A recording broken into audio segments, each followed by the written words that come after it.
Rewa IG बनने के पश्चात मेरी 2 प्राथमिकताएं और 5 लक्ष्य हैं। 2 प्राथमिकताओं में से सबसे महत्वपूर्ण जो है वो है prevention and detection of crime, यानी कि अपराधों का पतासाजी करना और उनका अनुसंधान करना, और दूसरी है maintenance of law and order, यानी जो कानून व्यवस्था है उसको न सिर्फ माकूल रखना बल्कि उसको और सुदृढ़ करना। 5 जो लक्ष्य हैं उनमें सबसे महत्वपूर्ण है जो महिलाओं और नाबालिगों के प्रति अपराध हो रहे हैं उनकी रोकथाम करना।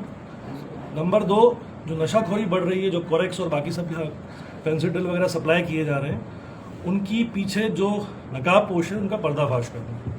ट्रैफिक व्यवस्था तीसरा सबसे महत्वपूर्ण लक्ष्य, क्योंकि नेशनल हाईवे यहाँ से निकलता है, काफ़ी सारे एक्सीडेंट्स होते हैं, उस पर हम कितनी बेहतर तरीके से काम कर सकते हैं ये सभी पुलिस अधीक्षकों के साथ एक बार बैठक के पश्चात उसको क्लियर करेंगे। चौथा सबसे महत्वपूर्ण है कि जो साइबर अपराध हो रहे हैं, खासकर ऑनलाइन फ्रॉड्स हो रहे हैं, जो बैंक फ्रॉड्स हो रहे हैं, उनके बारे में एक नई पहल करके नया साइबर फॉरेंसिक जो एक्सपर्ट है उसकी पतासाजी करवाएगा और किसी तरह हम लोग उसको नियंत्रण करने की कोशिश करेंगे। और last but not the least, जो आदिवासी तबके के लोग हैं, जो SC/ST तबके के लोग हैं, उनके विरुद्ध अपराध जो वो घटित हो रहे हैं उनके ऊपर रोकथाम लगाएंगे, और जो भी सबसे अंत्योदय व्यक्ति है उसको पूरा न्याय देने के लिए हम बिल्कुल प्रतिबद्ध हैं। सर, भिंडी की सबसे बड़ी समस्या कोरेक्स है, उससे कैसे निपटेंगे? अभी आया हूँ, पहले पता करूँगा कि कहाँ से सप्लाई हो रही है, जहाँ रीवा ही नहीं बाकी अन्य जगहों पर भी कहाँ से कोरेक्स आ रही है, और इसके पीछे एक लक्ष्य बना के काम करेंगे और जो नकाबपोश है उनका पर्दाफाश करेंगे। सर, सिविल लाइन थाना क्षेत्र के करीब 100-200 मीटर दूर कई सालों से कोरेक्स की बिक्री हो रही है, वहाँ पे आज तक लगाम नहीं लगा पाए। ठीक है, मैं पहली बार आया हूँ, अब देखते हैं। सर, आपने कहा कि आदिवासियों के जो भी अंत्योदय है उस पर उनके घटित जो हो रही है, तो अभी जो मऊगंज में घटना घटी है वो आदिवासियों द्वारा की गई है, ऐसे पर आपका क्या कार्यप्रणाली क्या? देखिए, कानून सबके लिए जो है वो सम रहता है, so we are neutral as far as anybody is concerned, लेकिन हमारी प्राथमिकता हमने बताई है क्योंकि हम लोग हमेशा संवेदनशील पुलिसिंग की तरफ भी रहते हैं।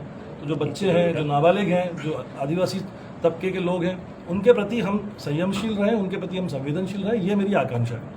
सर, कुछ माहों से गन शॉट के मामले विंध्य में बढ़े हैं, खासकर रीवा की अगर बात की जाए तो गन कहां से आ रही है और विदाउट लाइसेंस वाले इस तरह के मामले सामने आए हैं। ठीक है, इसके बारे में आपने मुझे संज्ञान में लाया है, इसके बारे में प्राथमिकता के तौर पर कार्रवाई करेंगे। सर, रीवा में ट्रैफिक भी सबसे बड़ी समस्या है। मैंने आपको पहले बताया, ट्रैफिक जो है उसको सुधारने के लिए पुलिस अधीक्षकों के साथ एक बार बैठक लेंगे और देखेंगे किस तरह से उसमें कुछ नया नवाचार करके किस तरह से ट्रैफिक व्यवस्था को और सुचारू रूप से सुदृढ़ किया जा सकता है। आपने सड़क दुर्घटनाओं की बात की है, तो सुहागली में आए दिन एक्सीडेंट होते हैं और कई बार बैठ के हो चुके हैं, दूर से लोग मतलब PWD और डिपार्टमेंट के लोग बैठक कर चुके हैं, लेकिन ये जो मामला है केवल बैठक तक ही सीमित रहता है। आप इसको कैसे सॉल्व करेंगे, क्योंकि आए दिन वहाँ एक्सीडेंट होते हैं? हमने कहा कि हम सिर्फ बैठक तक सीमित नहीं रहेंगे, हम नवाचार करेंगे, जिस भी क्षेत्र में नवाचार की आवश्यकता है उस क्षेत्र में नवाचार करेंगे। मेरी प्राथमिकताओं में जितने जिले हैं उन जिलों की सबसे पहले जो रात्रि गश्त व्यवस्था है उसको सुदृढ़ करना है, उसमें नवाचार करना है, और ऐसे जहाँ जहाँ हमको मौके मिलेंगे, जहाँ जहाँ हम इम्प्रूव कर सकते हैं वहाँ हम इम्प्रूवमेंट करने की कोशिश करेंगे। सर, देखा जाता है कि थाने स्तर पे लोगों की सुनवाई नहीं हो पाती, इसकी वजह से बड़ी घटनाएं घटती हैं और बड़े अधिकारियों पे लोग चक्कर लगाते रहते हैं, तो उसको कैसे मैनेज करेंगे? थाने स्तर पर सुनवाई ना होने के बारे में मैं बिल्कुल स्ट्रिक्ट हूँ कि अगर मुझे ये पता चला कि थाना प्रभारी ने जानबूझकर लापरवाही पूर्वक अगर सुनवाई नहीं करी है या किसी अन्य तरीके से उसने पुलिस की गरिमा को गिराने की कोशिश करी, तो फिर वो थाना प्रभारी नहीं रहेगा। सर, जनता और पुलिस के बीच जो गैप बढ़ गया है उसको कम करने की क्या है?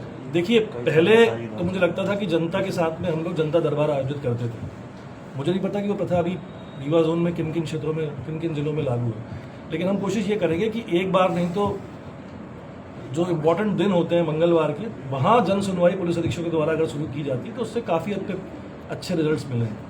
तो अगर वो नहीं है तो उसको शुरुआत करेंगे। सर, नियम तो बहुत सारे हैं लेकिन फॉलो नहीं होते, जैसे इसका मामला है, हूटर का मामला है, तो हूटर अभी भी सब लगा के चलते हैं, उस पर कोई एक्शन नहीं होता। ठीक है, आपने संज्ञान में लाया, देखेंगे इसको। सर, कई थाने ऐसा ही रैंक के अधिकारी से मामला है, जिन अधिकारियों की जहाँ जहाँ आवश्यकता है वहाँ वो अधिकारी पदस्थ हैं। सर, रीवा के 7 RTA जिले उसको किस रूप में आप जो रीवा के जिले बताए, रीवा के 7 लगे, जो जोन। देखिए, हर टर्फ डिफरेंट होती है ना। आप वेस्ट इंडीज़ की पिच को श्रीलंका की पिच नहीं बता सकते और श्रीलंका की पिच को पाकिस्तान की पिच नहीं बता सकते। तो हर जिले की कुछ स्पेसिफिक समस्याएं होती हैं, हर जिले की अपनी कुछ स्पेसिफिक अच्छाइयाँ और बुराइयाँ होती हैं। तो हम कोशिश करेंगे कि पहले तो उनका संज्ञान में लेके आए कि कौन कौन से जिलों में क्या क्या प्रॉब्लम्स हैं, उसके आधार पर उनको चिन्हित करके उस दिशा निर्देश जारी करेंगे कि कैसे कैसे उनका सॉल्यूशन लाया जा सकता है। सर एक और बड़ी समस्या है, सोशल मीडिया में लोग कुछ भी भरोसा रहे हैं, उन पर क्या कार्रवाई है?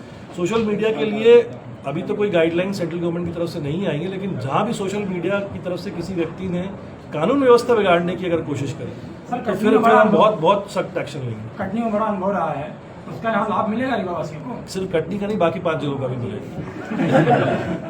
नाबालिग बच्चे सर ज़्यादा अपराध में जा रहे हैं रीवा में।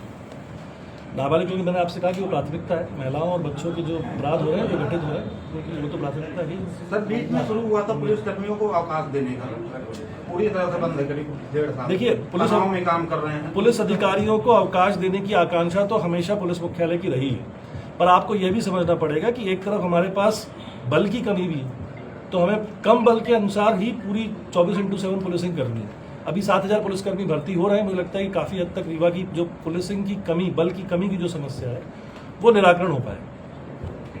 Thank you so much.